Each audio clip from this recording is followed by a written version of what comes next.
Captain Jake Morrison stepped off the transport shuttle and looked around the Altarian research station. The walls glowed with a soft blue light, and strange symbols covered every surface. He had been to many alien stations before, but this one felt different. Something was wrong, though he could not say what. Lieutenant Amy Rodriguez walked beside him carrying her diplomatic files. She was young and excited about meeting new alien species. This was only her third mission outside Earth space. Behind them, Dr. Ben Carter adjusted his glasses and checked his research equipment. He studied how different species got along with each other. "Welcome to Deep Space Research Station Alpha," said a tall, thin alien with 4 arms and silver skin. "I am Dr. Zethkol. We have been waiting for you." Morrison shook the alien's hand. The skin felt cold and smooth, like metal. "Thank you for inviting us, Doctor. We are here for the cultural exchange program." Dr. Zethkol's large black eyes seemed to study Morrison's face. "Yes, of course, please follow me. The others are waiting." They walked through long hallways filled with more aliens than Morrison had ever seen in one place. There were the rock-like granite people, the floating gas beings from Nebula Prime, and dozens of species he did not recognize. All of them stopped what they were doing to stare at the humans. "Is it just me, or is everyone looking at us funny?" Rodriguez whispered. Carter nodded. "I noticed it too. Very unusual behavior for a scientific station." They entered a large, round room with seats, arranged in a circle. About 50 aliens sat waiting for them. Morrison had expected maybe 10 or 12 scientists. This looked more like a trial than a meeting. "Please sit here," Dr. Zethkol said, pointing to 3 chairs in the center of the circle. Morrison felt uncomfortable but sat down anyway. Rodriguez and Carter took the chairs beside him. The alien scientists leaned forward in their seats, watching every move the humans made. "Before we begin," Dr. Zethkol said, "I must tell you something important. You are not here for a cultural exchange. You are here because we need to understand what you are." "I don't understand," Morrison said. "We are humans. We have been part of the Galactic Federation for 30 years. Yes, you have been members, but we have been studying you all this time. What we have learned frightens us." Dr. Zethkol touched a control panel, and the lights dimmed. A large screen appeared in the air above them. It showed videos of humans doing everyday things, running, lifting heavy objects, and working in dangerous places. "Watch carefully," the alien said. "This human runs 20 miles without stopping. His heart rate stays normal. His breathing stays steady. Do you know how far 20 miles is for most species in this room?" Morrison watched the video of a human marathon runner. "It's not that unusual. Many humans can run that far. For a Venetian, 20 miles would take 3 days of rest. Periods. For a crystalline being, it would be impossible. Their bodies would break down after 5 miles. The screen changed to show humans working in a building that had caught fire. They carried people out of the smoke and flames while pieces of the ceiling fell around them. "Look at this," Dr. Zethkol said. "These humans run into a burning building. The temperature inside is hot enough to kill most species instantly, but they go in anyway." "Why?" Rodriguez spoke up. "They were saving people. It's what firefighters do." "Exactly. You risk death to save others. But watch their faces. They are not afraid. They are calm. They make decisions while in deadly danger." More videos played. Humans in Earth's military training learning to fight. Humans in hospitals, working for days without sleep during emergencies. Humans climbing mountains and diving deep underwater. Every species in this galaxy has evolved past the need for physical conflict. Dr. Zethkol continued. "We solve problems. With discussion and trade. We have not fought wars for 2,000 years, but you humans, you are different." Carter leaned forward. "Different how?" "We tested your reflexes when you arrived. All humans who visit this station take the same tests.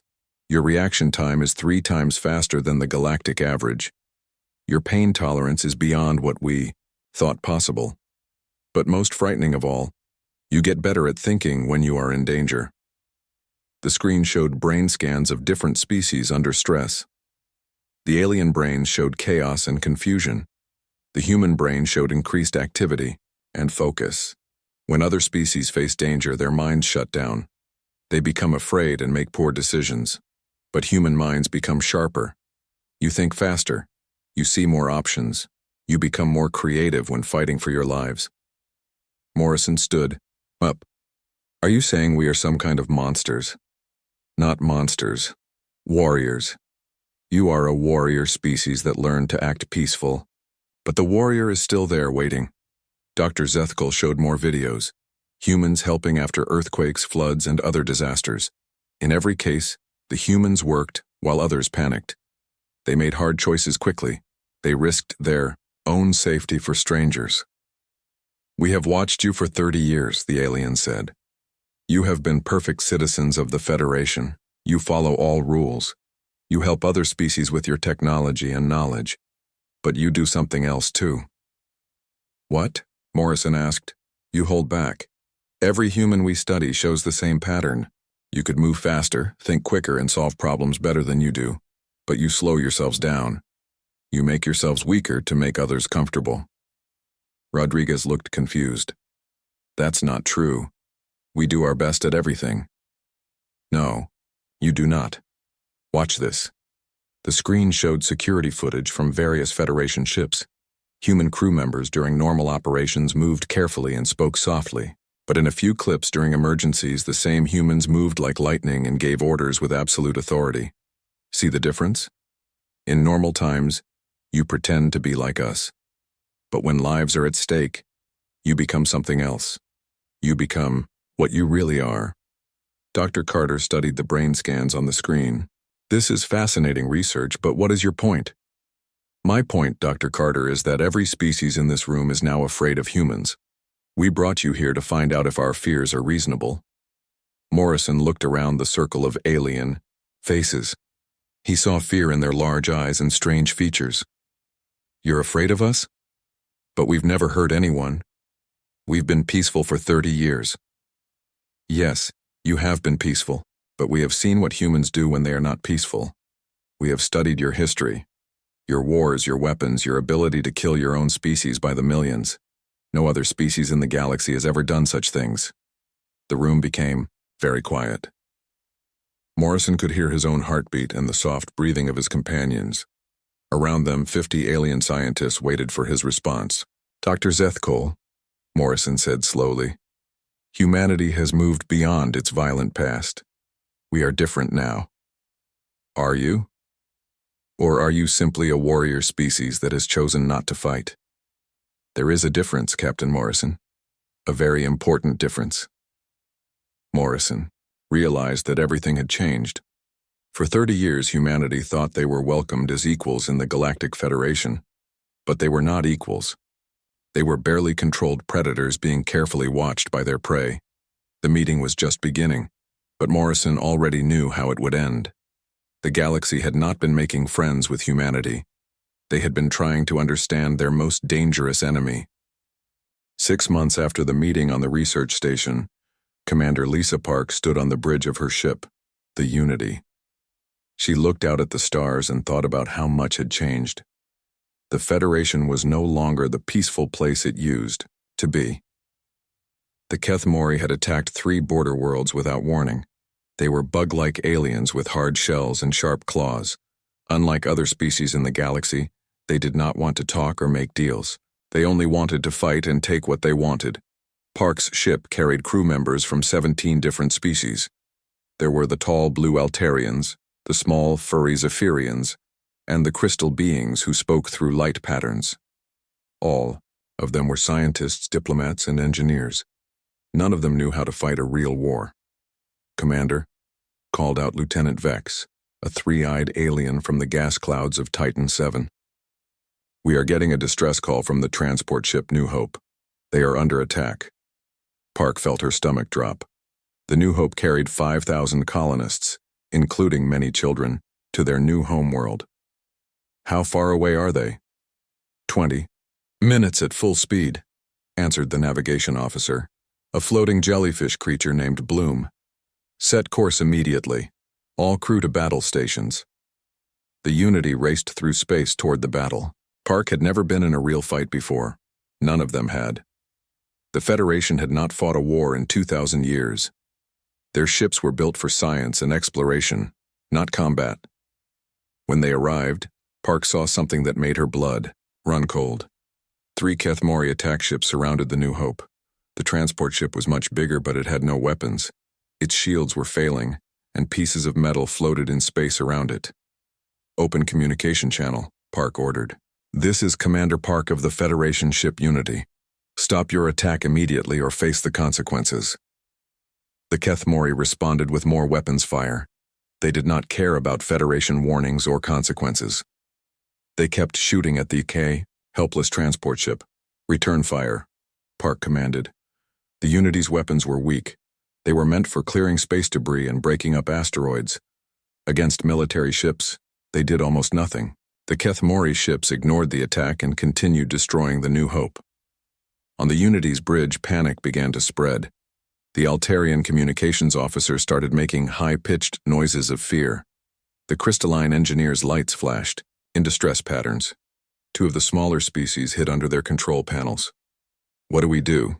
asked Lieutenant Vex. "Our weapons are not working." Park watched helplessly as escape pods launched from the New Hope. The Kethmori ships shot at the pods, destroying them one by one. Thousands of innocent people were dying, and she could do nothing to stop it. "Commander," said a calm voice behind her. "Request permission to take control of defensive systems." Park turned around and saw Sergeant Danny Webb, the ship's human security officer. He was a quiet man who usually stayed in the background during diplomatic missions. Most of the alien crew barely noticed he was there. "Sergeant Webb, our weapons." "Cannot hurt those ships," Park said. "Ma'am, I'm not talking about the weapons. I need control of S.H.I.E.L.D.'s engines and navigation. Trust me."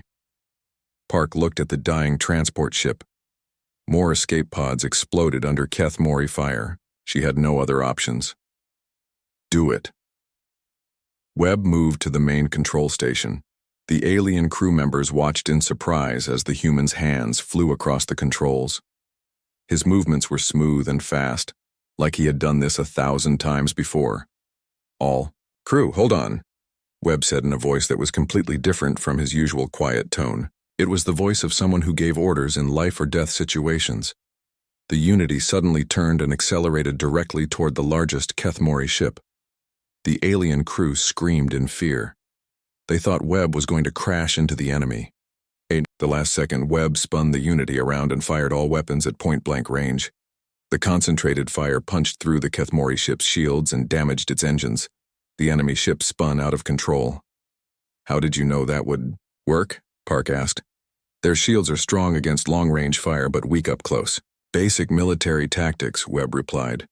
Already turning toward the second enemy ship, the human moved the Unity like it was a fighter plane instead of a large science vessel.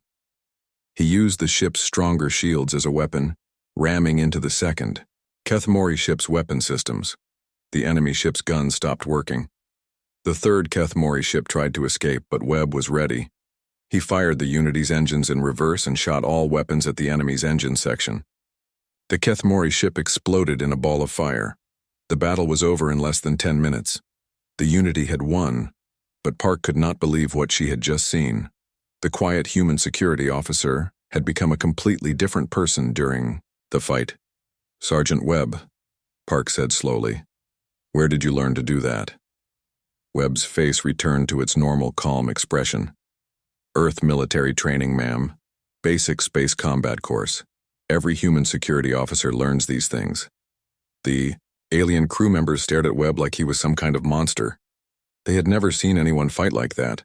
The way he made decisions without hesitation, the way he turned their science ship into a weapon, the way he stayed calm while destroying enemy ships. It was beyond their understanding. "Are all humans like this?" asked Lieutenant Vex in a whisper. Webb looked uncomfortable with the attention. "We learn to fight so we can protect others. It's not something we enjoy doing." Park realized that everything Dr. Zethkol had said 6 months ago was true. Humans were not like other species. They had abilities that the rest of the galaxy could not understand or match. The New Hope was badly damaged, but most of the colonists were still alive. The Unity helped rescue the survivors and escort them to safety. But word of the battle spread quickly through Federation space. Within days, every species in the galaxy knew what had happened. A human had turned a science ship into a warship and defeated 3 military vessels in minutes. The Federation's most feared nightmare had come true. Humans were no longer hiding what they really were. The Kethamori attacks got worse. They captured Nexus Station, the most important communication center in the galaxy. Without it, half of the Federation worlds could not talk to each other. Panic spread across hundreds of planets as species realized they might lose everything they had built over thousands of years. The Galactic Council met in emergency session on the capital world of Harmony Prime. Representatives from 400 species filled the Great Assembly Hall. They had never faced a problem like this before. For 2,000 years, all conflicts had been solved with words and trade agreements. Now they faced an enemy that only understood violence. High Chancellor Mordek, a wise old being with purple skin and 6 arms, stood before the assembly. His voice was heavy with sadness. My friends, we must face a terrible truth. Our peaceful ways cannot stop the Kethamori. They grow stronger each day while we grow weaker. What are you saying? Asked Ambassador Feltara of the Crystal People. Her body glowed with worried light patterns. I am saying we need help from those who understand war. We need the humans. A shocked silence filled the hall. Many species shifted uncomfortably in their seats. The idea of asking humans for military help frightened them almost as much as the Kethamori attacks. But humans are dangerous, said Lord Vexnell of the Cloud Riders. We have seen what they can do. What if they decide to conquer us instead of help us? High Chancellor Mordek nodded slowly. That is the risk we must take. Without their help, the Kethamori will destroy everything we have built. 3 days later, Colonel Kevin Brooks arrived at the Federation capital with his team. He was a tall man with gray hair and scars on his hands from old battles. Lieutenant Sarah Davis carried computers filled with military knowledge. Captain Tony Martinez looked around the alien city with the eyes of a soldier checking for threats. The Federation leaders met them in a small private room. They were too afraid to have the meeting in public.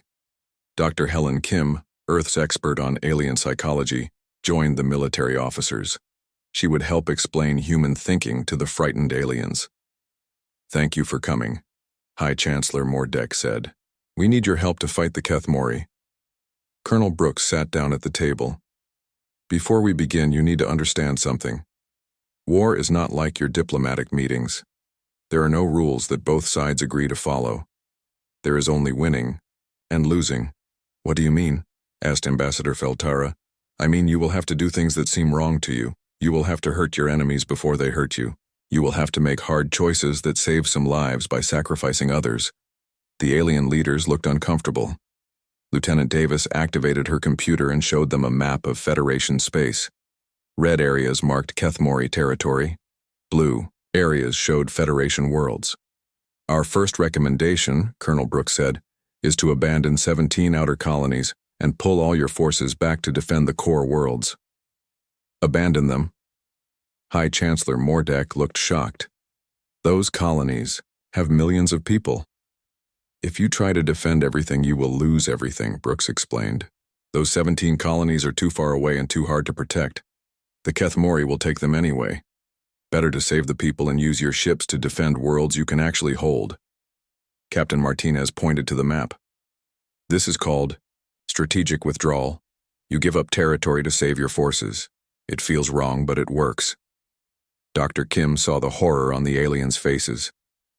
Let me explain why humans think this way, she said gently. We evolved differently than you did.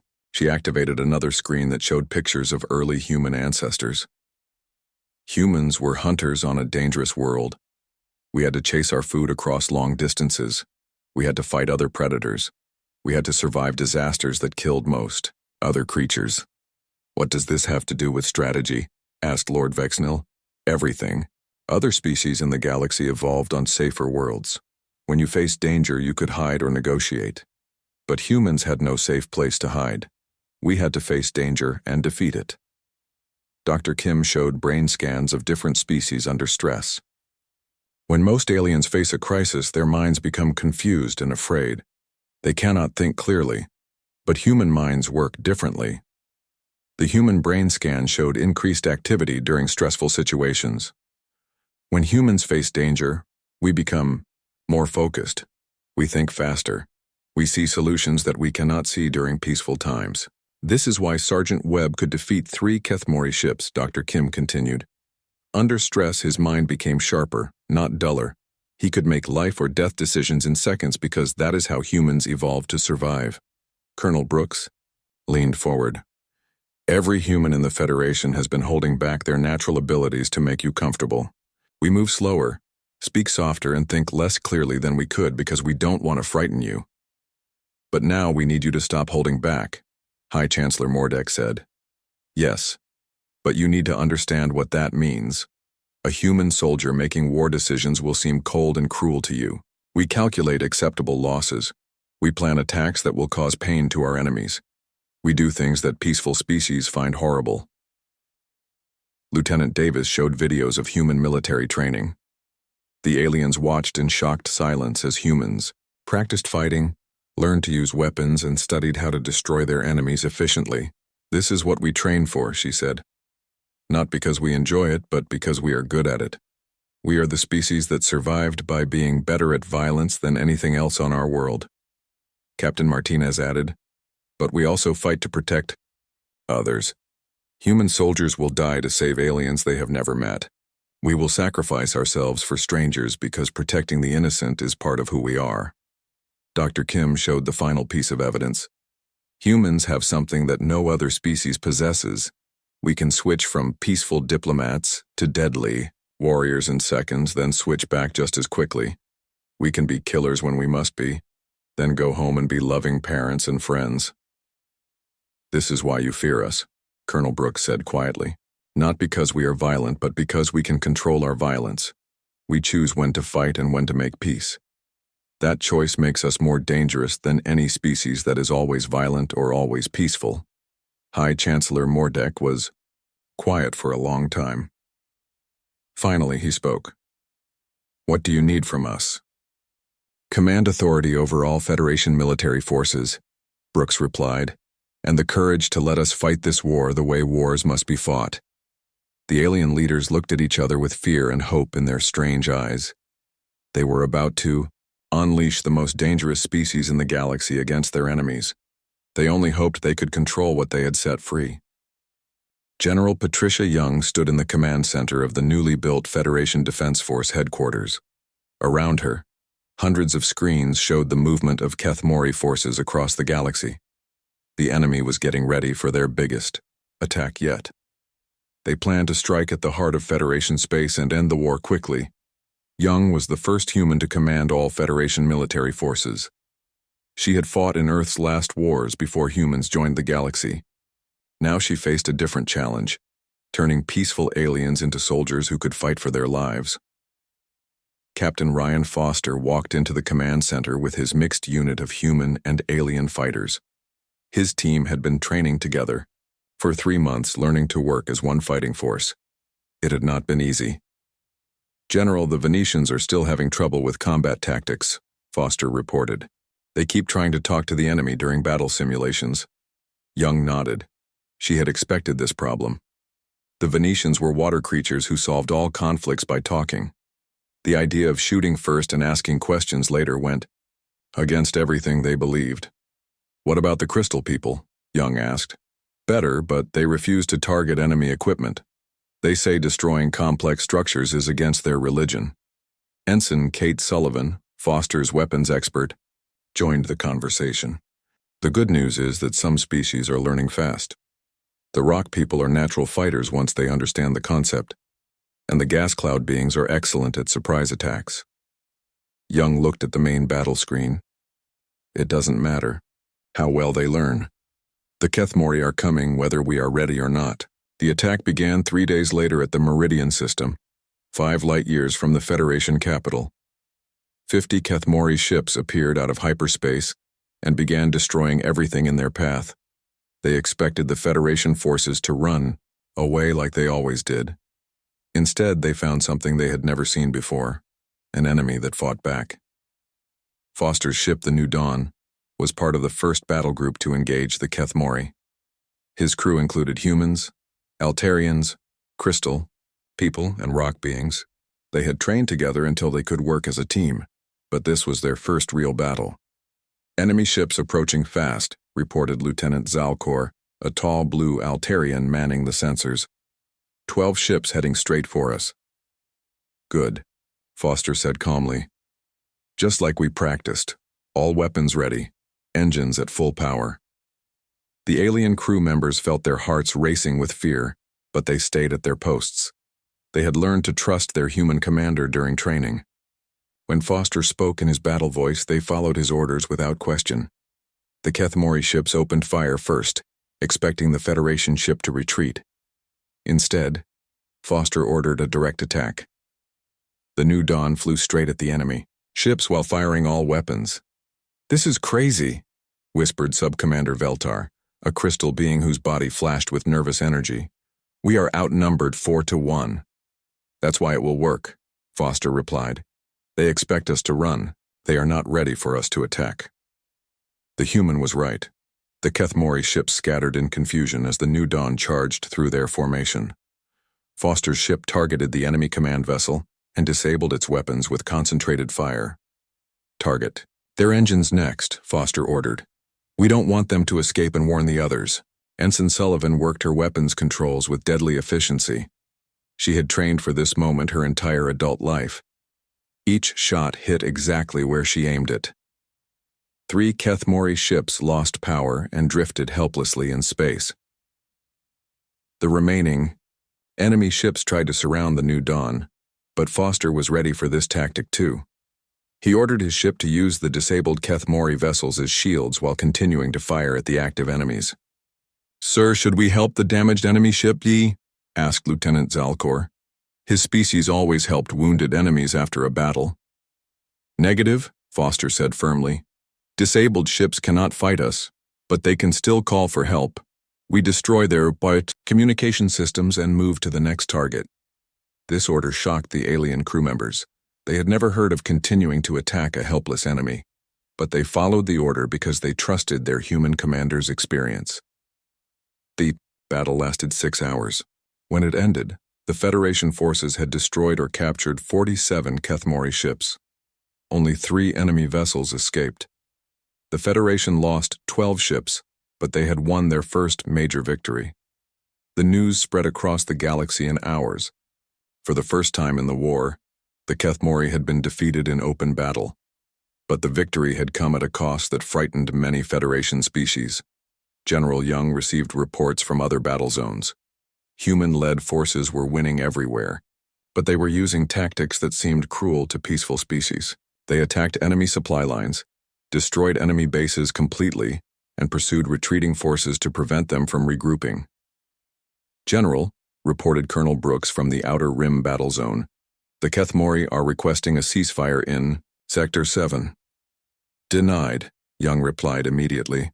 "We pursue them until they surrender unconditionally." This decision shocked the Federation Council members who were listening to the military reports. Ambassador Feltara asked Young to explain her reasoning. "The Kethmori do not understand mercy or compromise," Young explained. "If we let them retreat and regroup, they will attack again when they are stronger. The only way to end this war is to make them understand that continued fighting will cost them everything they have." Captain Foster's unit was reassigned to hunt down the fleeing Kethmori fleets. His mixed crew had learned to fight like humans, without hesitation, without mercy for the enemy, and without stopping until the threat was completely eliminated. Altarian crew members were amazed at how much they had changed. 3 months ago, they could not imagine hurting another living being. Now they operated weapon systems that destroyed enemy ships without feeling guilt or fear. "How do humans do this?" Lieutenant Zalcor asked Foster during a quiet moment. "How do you switch from peaceful diplomats to deadly warriors so easily?" Foster thought about the question. "We don't switch, Lieutenant. We are always both things at the same time. We can be gentle with our friends and deadly to our enemies. The difference is that we choose which side to show." The final battle of the Meridian campaign lasted 2 days. Human-led Federation forces cornered the remaining Kethmori fleets in a dead-end star system. The enemy had nowhere to run. For the first time in their history, the Kethmori Empire sent a message asking for peace talks. They had never negotiated with an enemy before because they had never met an enemy they could not defeat. General Young read their message to the Federation Council. They want to discuss terms for ending the war. What should we tell them? Asked High Chancellor Mordek. Young's answer was simple and final. We tell them that warriors who refuse to surrender will be destroyed. The choice is theirs. The galaxy held its breath, waiting to see what the most feared warrior species would do next. 6 months after the war ended, the galaxy was a different place. The peace treaty with the Kethmori Empire was signed in the Great Hall of Harmony Prime. Ambassador Carl Peterson and diplomat Janet Morgan had worked for weeks to create an agreement that both sides could accept. The treaty was unlike any other in galactic history. Instead of being based on friendship and trade, it was built on mutual respect for each side's ability to destroy the other. The Kethmori agreed to stop their attacks because they finally understood they had met their match. Dr. Rachel Turner, Earth's new chief ambassador, stood before the Galactic Council to present humanity's plan for the future. The Great Assembly Hall was packed with representatives from 400 species. All of them wanted to know what role humans would play in the new galaxy. Friends and allies, Dr. Turner began, the war has taught us all something important. Peace is not the absence of conflict. True peace comes from the strength to defend what we value. High Chancellor Mordek nodded slowly. Dr. Turner, many of our species are still afraid of human military power. How can we be sure humans will not use their abilities to conquer us? Because conquest has never been our goal, Turner replied. Humans fight to protect, not to dominate. We want to be your guardians, not your rulers. She activated a holographic display showing the new Federation defense plan. We propose the creation of the Human Defense Corps. Human volunteers will train with Federation forces to provide rapid response to any military threats. Commander Steve Adams stepped forward. He would lead the 1st Defense Corps unit. His team included both human soldiers and alien officers who had learned to fight during the war. The Defense Corps will work with all Federation species, Adams explained. We will teach what we know about warfare, and we will learn from your knowledge of science, art, and diplomacy. Lieutenant Zalcor, the Altarian who had served under Captain Foster, spoke from the audience. Commander Adams, I fought alongside humans in the war. I saw how you change during battle. How do we know you will not lose control of your warrior nature? Adams smiled. Lieutenant, you know the answer to that question. You served with us. Did Captain Foster ever attack innocent people? Did any human soldier harm non-combatants during the war? Zalcor thought about this. No, sir. Human soldiers protected civilians even when it put them in greater danger. That is the answer, Adams said. Human warriors are not berserkers who cannot control themselves. We are protectors who choose when and how to fight. Dr. Nancy Clark, a human psychologist working with Federation Medical Services, addressed the Assembly's fears about human nature. Many of you have wondered why humans seem so dangerous compared to other species. The answer is simple. We evolved to survive in a hostile environment. She showed images of Earth's history, ice ages, volcanic eruptions, massive storms, and dangerous predators. Our world tried to kill us for millions of years. We survived by becoming adaptable, resilient, and capable of extreme violence when necessary. But, she continued, the same evolution that made us good at fighting also made us good at protecting others. Human soldiers will risk their lives for strangers because protecting the group has always been necessary for human survival. The most important moment came when President Maria Gonzalez arrived to speak for all of Earth. She was a small woman with gray hair, but her voice carried the authority of humanity's homeworld. Members of the Galactic Federation, President Gonzalez said, I want to tell you something that may surprise you. We have always known we were different. The assembly hall became completely quiet. Every alien representative leaned forward to hear her words. From the moment we joined the Federation 30 years ago, we understood that our nature frightened other species. So we made a choice. We decided to hide our true capabilities to make you feel safe. Every human diplomat, scientist, and explorer has been working at half their potential for 3 decades. We moved slower, spoke softer, and held back our natural instincts because we wanted to be accepted as peaceful members of your civilization. Ambassador Feltara of the Crystal People asked, "Why are you telling us this now?" "Because the war has shown that hiding our nature does not serve anyone," President Gonzalez replied. "You need protectors, and we need to be who we really are. It is time for honesty between us." She gestured to the human representatives in the hall. "Look at them. These are the people who could have conquered the galaxy 30 years ago if that had been their goal. Instead, they chose to build hospitals, teach in your schools, and help your colonies grow. The galaxy's most feared warrior species," she continued, "chose to become your friends, your doctors, your teachers, and your protectors. We could have ruled through fear, but we chose to serve through love." High Chancellor Mordek stood up slowly. "President Gonzalez, on behalf of the Galactic Federation, I formally request that humanity accept the role of strategic defense coordinators.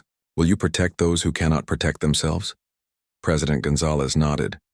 "We accept this responsibility, but we do not accept it alone. This will be a partnership. You will advance science, art, and philosophy while we handle military threats. Together, we will build a civilization that is both peaceful and strong." 1 year later, Admiral Jake Morrison stood in the same command center where General Young had directed the war against the Kethamori. Now it was the headquarters of the new Galactic Defense Force, where humans and aliens worked together to keep the peace. Lieutenant Amy Rodriguez, now a major, walked into the center with her daily report. "Admiral, the Outer Rim colonies are secure. The Kethamori are keeping to their agreement. And we just received word that 3 new species want to join the Federation." Morrison smiled. "Any military threats in their systems?" "No, sir. They heard about our protection services and want to be part of what we have built here." Morrison looked out at the stars through the command center's main window. The galaxy was vast and full of wonders he had never imagined when he first left Earth. Some species created beautiful art, others discovered amazing scientific truths, and still others built societies based on perfect harmony. Humans had found their place in this diverse civilization. They were not conquerors or destroyers. They were the guardians who stood watch in the darkness, ready to fight so others could live in peace. The galaxy's most feared warrior species had become its most trusted protectors, and that, Morrison thought, was exactly as it should be.